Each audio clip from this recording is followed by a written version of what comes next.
Dobrý deň, prajem všetkým našim sledovateľom. Moje meno je Natália Antošová a som riaditeľkou EFC Budúcnosť vo vzdelávaní. Dnes v tomto videu vám predstavíme náš projekt Finančná gramotnosť, ktorú vzdelávame už deti od 7 rokov až po tínedžerov a dokonca sme vzdelávali už aj seniorov. Dnes sa budeme baviť s našou lektorkou z Revúcej, Katkou Lenartovou, ktorá celý mesiac september vzdelávala takmer celú Revúcu od mladších ročníkov cez tínedžerov, cez stredoškolákov až po seniorov v našich 5 programoch finančnej gramotnosti. Vypočujte si, ako zábavne, pútavo a moderne môže finančná gramotnosť vyzerať a aký dopad to potom má pre životy jednotlivcov. Vítam u nás Katku Lenartovú. Dobrý večer. Vítam aj moje kolegynky Barborku Staru a Nikolku Svitekovú. Ahojte. Dobrý večer. Dobrý večer. Dobre, takže tento projekt Generácie a financie sa zrealizoval aj vďaka našim partnerom, ktorým sa týmto chcem aj poďakovať. Je to v prvom rade nadácia Národnej banky Slovenska, ktorá zafinancovala tento projekt a zároveň nezisková organizácia Litera Revúca, ktorá poskytla priestory, organizáciu a vlastne celý nápad na to, aby sa finančná gramotnosť mohla šíriť. Takže ja mám pár otázok pre našu Katku, aby ste si vypočuli, ako to asi celý ten mesiac v Revúcej vyzeralo. Katka, prosím ťa, povedz nám, baví finančná gramotnosť už tak malé deti, už na prvom stupni? Ako si ich vzdelávala v tých našich programoch? Baví, určite. Je to hlavne kvôli tomu, že vlastne tá metodika je nastavená podľa veku tých vlastne študentov alebo teda žiakov. Takže áno, ja som mala tretiakov zo základnej školy a celé to bolo koncipované tak, že sme sa veľa rozprávali, hrali, ukazovali sme si to vlastne na príkladoch a toto ich hrozne bavilo. Takže tam v podstate nebola jedna vec, jedna aktivita, ktorá by ich nebavila. Proste prišli, do všetkého boli nadšení. Áno, je to ešte nižšia veková kategória, takže tie deti sú v podstate tak ľahšie je ich nadchnúť, ale bolo to úplne super. Oni ma vždycky tak nabili energiou, to bolo úplne úžasné. Áno, sú strašne milí. Tam netreba zabudnúť, že ste používali aj našu vzdelávaciu pomôcku stolovú hru Vreckové pri našich kurzoch Moje prvé peniaze a Naše peniaze a hodnoty. Takže pomohla tá hra deťom? Pomohla, áno. Veľakrát v podstate sme ten workshop začínali, že sme sa teda rozprávali, sme sa vzdelávali a stále som musela na začiatku sľúbiť, že na konci si necháme nejaký čas na to, aby sme sa aj zahrali. To bola hlavná podmienka. Áno, takže my sme tvorcovia stolovej hry Vreckové. Je to hra, ktorá je vyhraná za 45 minút, aby sa mohla hrávať v škole a je pre všetky deti od 7 do takých 12 rokov na zábavné vzdelávanie vo finančnej gramotnosti a taký láskavý úvod do tejto témy. Dobre, kto chce položiť druhú otázku? Môžem. Ja by som sa chcela spýtať, že ako ste naopak vzdelávali tínedžerov, že ako ste im napríklad vysvetlili pojem investovania a podobne?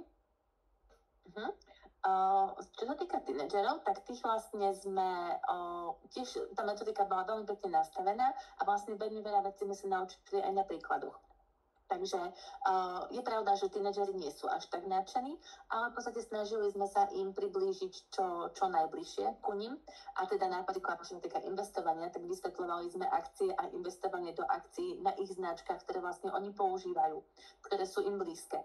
Takže po prvé počúvali a po druhé vlastne keby vnímali to a fakt si potom aj niečo z toho odniesli určite. Dobre, ďakujeme. Barborka?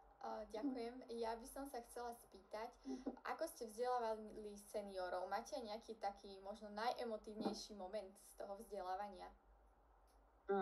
Seniori boli asi po tých tretiakoch taký najemotívnejší určite, pretože zo začiatku si teda až tak mi nedôverovali v podstate, lebo nevedeli, čo ich čaká. Veľa ľudí im tam asi chodí niečo prezentovať, keby do takýchto centier, kde sa tí seniori zdržujú.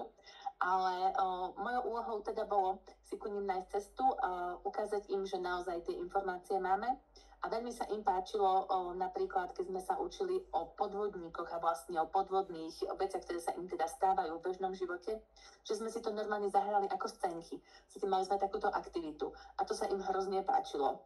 Boli z toho nadšení. No a postupne sa vlastne stalo to, že oni sa na konci tých workshopov ma potom pýtali, kade čo v podstate, čo sa týka či už investovania, financií, proste čohokoľvek, bank, kart platobných, pretože vlastne cítili, že poprvé im pravdepodobne dokážem odpovedať na to a vlastne si vybudovali takú v podstate dôveru k tomu.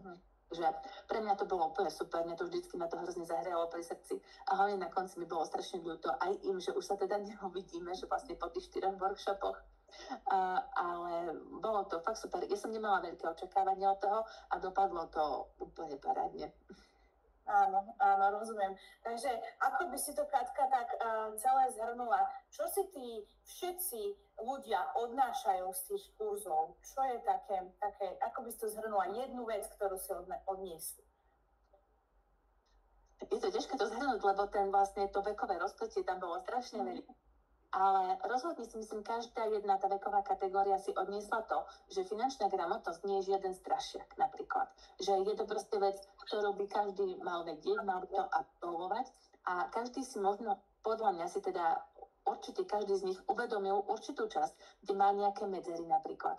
Takže vlastne to finančné vzdelanie, že je naozaj dôležité a je aplikovateľné do života. To je dôležité, že nie je to len nejaká veda o niečom, ale proste naozaj sú to praktické veci a tak sme to aj my učili v rámci tých metodík, že sú to praktické vedomosti.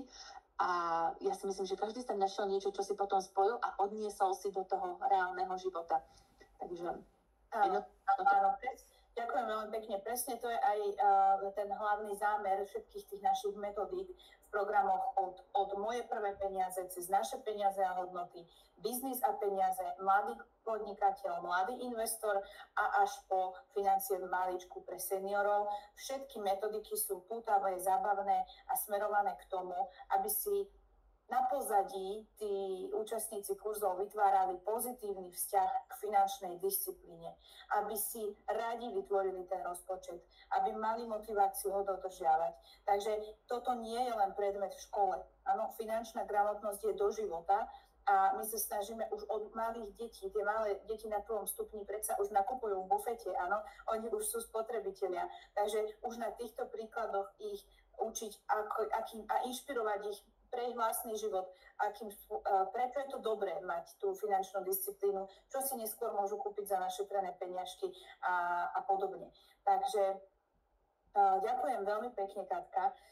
Ďalší náš plán je, že tým, že napríklad naša lektorka Katka Lenartová, ale aj iní lektori preškolili celé spektrum ľudí, máme dostatočné množstvo skúseností a pedagogických prístupov, ktoré sú moderné a inovatívne a tým pádom sa už od novembra budeme vzdelávať finančnú gramotnosť aj ako inovačné vzdelávanie pre pedagógov. Takže týmto spôsobom budeme môcť inšpirovať pedagógov v tom, ako hravo, pútavo, zaujímavo tú finančnú gramotnosť vzdelávať, aby tento predmet mali deti radi a aby sa ich pedagógovia, aby sa im to ľahšie učilo. Takže ďakujem veľmi pekne všetkým vám za tento veľmi príjemný rozhovor a vás, našich sledovateľov, pozývam sledovať naše sociálne siete, náš YouTube kanál a kedykoľvek sa nám môžete ozvať na info@efc-skola.sk a opýtať sa na čokoľvek. Ja som Natália Antošová a toto je EFC Akadémia alebo EFC Budúcnosť vo vzdelávaní.